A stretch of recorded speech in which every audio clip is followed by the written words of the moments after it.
প্রতিজ্ঞা ধারাবাহিকে আসতে চলেছে একের পর এক চমকে দেওয়া সত্যি। ছুটি আর অভির এই শর্তের বিয়ের পেছনে যে এত বড় রহস্য লুকিয়ে আছে তা কেউ কল্পনাও করতে পারেনি। বাড়ির সবাই যখন তড়িঘড়ি এঙ্গেজমেন্টের সিদ্ধান্ত নিয়ে ফেলে, তখন অভির মাথায় যেন আকাশ ভেঙে পড়ে। কারণ সে জানে এই বিয়ে শুধু পরিস্থিতির চাপে নেওয়া এক সিদ্ধান্ত। অন্যদিকে বাবাকে জেল থেকে মুক্ত করার জন্য নিজের ভবিষ্যৎ বিসর্জন দিতেও রাজি হয়ে যায় ছুটি। মন্দিরে গোপনে বিয়ের সব ব্যবস্থা করে ফেলে ইন্দ্র। সাবিত্রীতি বারবার অভিকে অনুরোধ করে যেন ছুটির জীবন নষ্ট না হয়, কিন্তু ছুটি নিজেই জানিয়ে দেয় এই বিয়ে শুধুই 1 বছরের অভিনয়।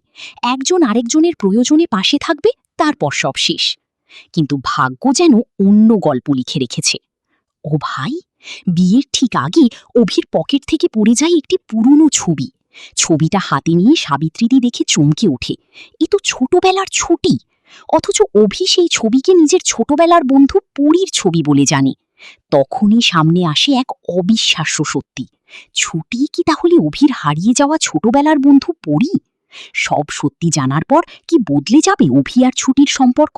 ছুটির আসল পরিচয় সামনে এলে কি হবে রায়বাড়িতে? আর অভি কি অবশেষে চিনে নিতে পারবে তার ছোটবেলার ভালোবাসাকে? কমেন্ট করে জানাতে ভুলো না।